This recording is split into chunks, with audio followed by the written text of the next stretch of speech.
जय श्री राम, जय श्री महाकाल। एक ऐसा स्टॉक पिछले 2 साल में जिसने बहुत बज़ क्रिएट किया, बहुत लोगों का उसमें रुझान था, मेरा भी था और मेरा आज भी है। एक ऐसा एनर्जी एक्सचेंज जिसने एक समय पर मार्केट में बहुत धूम मचाई बट एकदम से एक शार्प डिक्लाइन भी देखा। IEX, इंडियन एनर्जी एक्सचेंज की मैं बात कर रहा हूँ। इसके ऊपर हम डिटेल्ड एनालिसिस वीडियो हम आपके सामने रख रहे हैं और ये कोई बाइंग सेलिंग रिकमेंडेशन तो है नहीं, तो इसको प्लीज़ एजुकेशन पर्पज़ के लिए देखिएगा। और ये वाला वीडियो जब मैं बना रहा था ना, इसमें इतना इन डेप्थ एनालिसिस किया है मैंने कि आपको ये भी बताऊंगा कि एग्जैक्टली इसको रेवेन्यू क्रिएट कैसे होता है। तो ये वाला वीडियो बहुत ध्यान से देखिएगा। एज यूजुअल जब भी मैं अपना कोई भी वीडियो बनाता हूँ तो उसको कुछ चैप्टर्स में डिवाइड करता हूँ। इस बार मैंने चैप्टर्स की जो लाइनअप है उसको थोड़ा चेंज भी किया है because of the importance part also.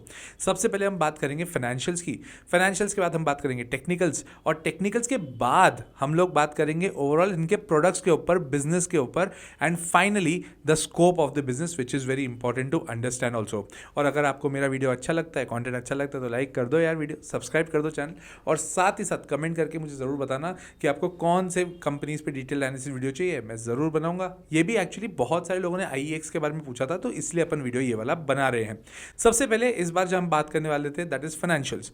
Financials की बात करूं, 14,878 करोड़ का इसका मार्केट कैपिटलाइजेशन है, जो एक जमाने पर 25,000 करोड़ भी जा चुका है, वहां से कम हुआ है। रीजन बहुत सिंपल है, शेयर प्राइस जो जहां पर 250-300 रुपए तक चले गया था, अब वो 125-150 के करीब करीब काफी हद तक धक्के खा रहा है। बट प्राइस अर्निंग रेशियो की अगर मैं बात करूं तो 37.4 है। अगर इसको कंपेयर करूं केफिन टेक्नोलॉजी से या कैम सर्विसेज से या MCX से, तो वहां पर देखा जाए ना तो अभी सस्ती लग रही है company. As in price earning ratio इनका है 37.4, और अगर केफिन टेक का देखूं तो दैट इज 55। रही बात कैनफिम्स की, अगर कैम सर्विसेज की अगर मैं देखूं तो दैट इज 43, आजू बाजू है, और MCX 53 पे है।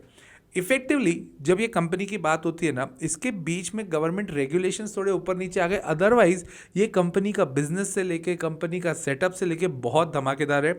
मुझे पर्सनली अगर जिस हिसाब से गवर्नमेंट चल रही है और जिस हिसाब से पावर सेगमेंट चल रहा है उसके ऊपर काफ़ी भरोसा तो लगता है।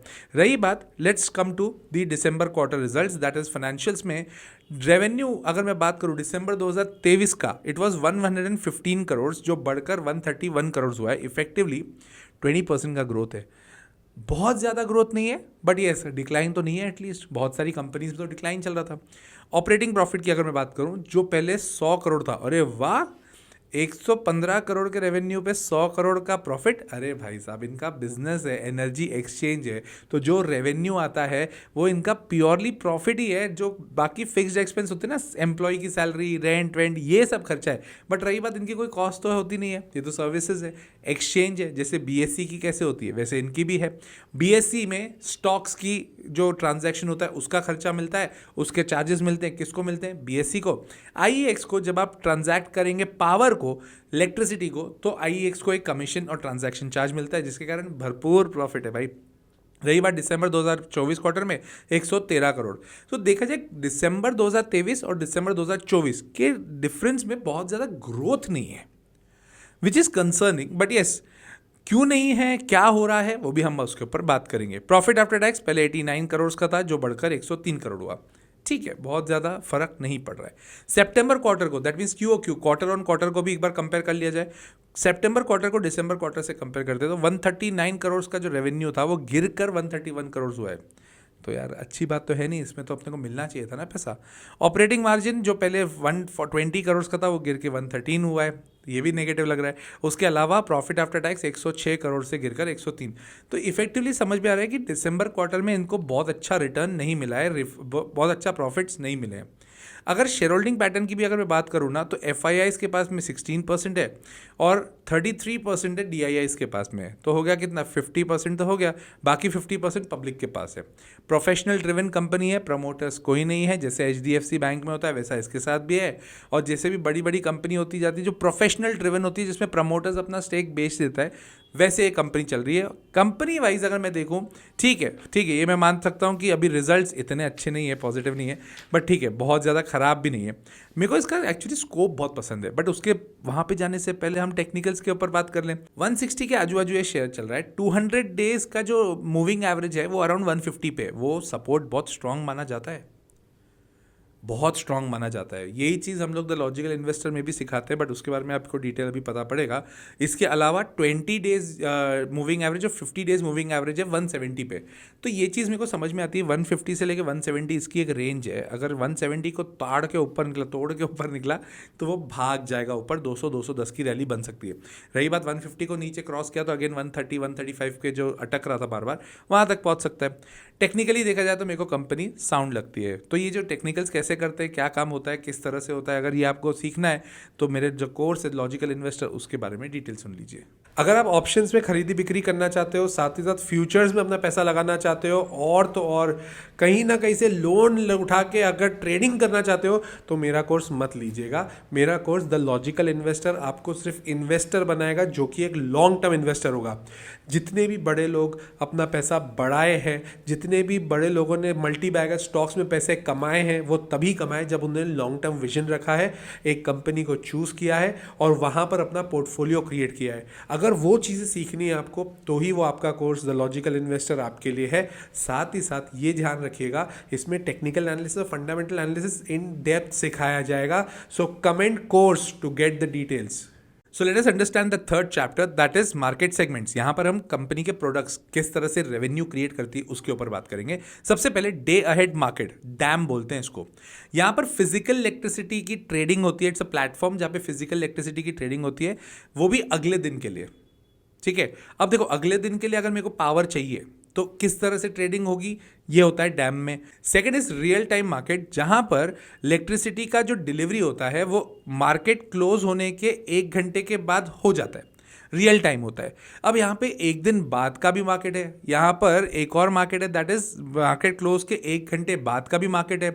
Third that is term ahead market, that is 90 दिन तक का भी आप ट्रांजैक्शन कर सकते हो, विच इज अमेजिंग। सी यहाँ पर ट्रांजैक्शन किस चीज़ का हो रहा है, इट्स एन एनर्जी एक्सचेंज। मेरे को एनर्जी खरीदनी है, आपको एनर्जी बेचनी है, कैसे होता है। अब मैं एनटीपीसी का एक एग्जांपल देता हूँ। एनटीपीसी का थर्मल पावर है, अब थर्मल पावर को बेचना चाहेगी क्योंकि वो पावर जनरेट कर रही है। मैं suppose let's take an example, I am TCS, मेरे को पावर चाहिए, तो मेरे को आप आईईएक्स के पास जाना पड़ेगा और बताना पड़ेगा कि मेरे को 1 दिन का चाहिए, 10 दिन का चाहिए, 90 दिन का चाहिए। अगर 90 दिन का ट्रांजैक्शन करना है, that is term ahead market. इसके अलावा ग्रीन मार्केट भी होता है, दैट मीन्स रिन्यूएबल एनर्जी, जिसका नेक्स्ट डे ये लोग कर सकते हैं काम, उसका भी ट्रांजैक्शन आप आईईएक्स के थ्रू कर सकते हो। मतलब ग्रीन एनर्जी को भी आप ट्रेड किया जा सकता है। सोलर एनर्जी में, सोलर पैनल्स में मैं जो अपनी इलेक्ट्रिसिटी स्टोर करता हूँ, उसका भी मैं सौदा कर सकता हूँ। इसके अलावा day ahead contingency, that is it offers region specific trading.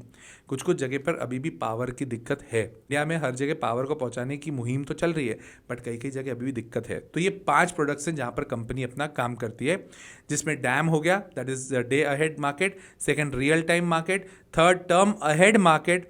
फिर green market and day ahead contingencies. इसका रेवेन्यू मिक्स की बात करते हैं। ट्रांजैक्शन जो फीस होता है ना, ये तो आपने प्रोडक्ट बात किया किस तरह से ट्रांजैक्शन किया जाएगा, ट्रांजैक्शन करोगे तो फीस लगेगी। इनका 79 to 80% of the revenue comes from the transaction fees. रही बात एडमिशन एंड एनुअल फीस जो होता है, वो करीब 3 से 4% का मिलता है, और अदर इनकम इनके पास 18% है। बढ़िया बात यह है कि ये डाइवर्सिफाई भी कर रहे हैं। आईईएक्स वाले ही आईजीएक्स भी ला रहे हैं। आईजीएक्स का फुल फॉर्म होता है इंडियन गैस एक्सचेंज। तो अगर आपको किसी को गैस भी एक्सचेंज करनी है तो आपको आईजीएक्स के थ्रू करनी पड़ेगी। और इसके अलावा इंटरनेशनल कार्बन एक्सचेंज, ये बहुत अमेजिंग मार्केट है, बहुत अमेजिंग मार्केट है। क्या होता है, सबको पॉल्यूशन करने की, जो भी फैक्ट्रीज है ना, उसको पॉल्यूशन करने की परमिशन होती है। अब सपोज मेरी फैक्ट्री है, उसको परमिशन है 10 टन की, कि 10 टन तक आप साल भर में गार्बेज या फिर वेस्टेज कर सकते हो। मैंने इस बार 8 टन ही किया, तो 2 टन का मेरे को क्रेडिट मिलता है कि आपने कम पॉल्यूशन किया, हम आपको उसका क्रेडिट देंगे। और ये कार्बन क्रेडिट्स बिकते हैं। कहाँ से बेचोगे, कैसे बेचोगे? इंटरनेशनल कार्बन एक्सचेंज से, आईसीएक्स से। So the business is amazing, पूरा रेवेन्यू बेस्ड बिजनेस है, कहीं पे ज़्यादा कॉस्टिंग है नहीं, मेरे को तो बहुत जमता है। So let's come to the fourth chapter, that is business structure of the company. 2007 में ये कंपनी इनकॉर्पोरेट हुई थी, और इसका मेनली काम था ऑटोमेटेड प्लेटफॉर्म बनाना, जहाँ पर ट्रेडिंग ऑफ इलेक्ट्रिसिटी होगी, इलेक्ट्रिसिटी यूनिट्स होगी। यार कंपनी वाइज अगर मैं बोलूँ तो इससे बढ़िया मेरे को कंपनी नहीं लगती, बिकॉज जो भी पैसा आ रहा है वो एक तरह का रेवेन्यू है। जैसे सीडीएसएल का व्यू बनता है ना, वैसे आईईएक्स का भी बन रहा है। ये जो गवर्नमेंट के कुछ कुछ नॉर्म्स होते हैं, जिसके बाद ये हालत इनकी खराब हो जाती है, अदरवाइज क्या कंपनियाँ हैं। आप सोचो आपके पास एक ऐसी कंपनी हो जिसमें से आपको पैसा मिल रहा है, आपको लगाने का बहुत कम है, कोई कॉस्टिंग तो है नहीं, ट्रेडिंग तो है नहीं, कोई स्टॉक तो मेंटेन करना नहीं है। मेरे को तो अच्छी लगती है। सर्विस इंडस्ट्री है, ऑब्वियस सी बात है, बट सर्विस इंडस्ट्री में भी बहुत नेग्लिजिबल कॉस्ट के साथ। एक्सचेंज प्लेटफॉर्म का मेन काम तो ये भी है कि उन्हें प्राइस डिस्कवरी को इम्प्रूव करना है, मार्केट को एक्सेसिबल करना है, ट्रेड एफिशिएंसी को बढ़ाना है। इफेक्टिवली ये चाहते ये हैं कि हमारा जो भी मार्केट हो उसको एक अलग लेवल पे हम लेके जाएं, और वो अलग लेवल पे ले जाने का सिर्फ एक ही तरीका है कि आप प्रॉपर सर्विसेज दो। मेरे हिसाब से कंपनी का बिजनेस तो बहुत अच्छा है, इसमें कोई डाउट नहीं है। मैं IEX में थोड़ा बहुत इन्वेस्टेड हूँ और मैं जैसे ही मेरे को अपॉर्चुनिटी मिलती है मैं इसमें इन्वेस्ट करता हूँ। बट हाँ, अभी मार्केट सेंटिमेंट्स थोड़े खराब है। इनफैक्ट इनके ऊपर भी जो गवर्नमेंट की गाज गिरी हुई थी वो एक प्रॉब्लमेटिक सिचुएशन है। अदरवाइज कंपनी मुझे तो ठीक लगती है। अगर आपको मेरा कंटेंट अच्छा लगता है तो लाइक कर दो यार वीडियो, सब्सक्राइब कर दो चैनल और शेयर करो अपने दोस्तों के साथ। साथ कमेंट करना मत भूलना कौन सी कंपनी पे डिटेल एनालिसिस वीडियो चाहिए, मैं ज़रूर बनाऊंगा। टिल देन, जय श्री राम, जय श्री महाकाल।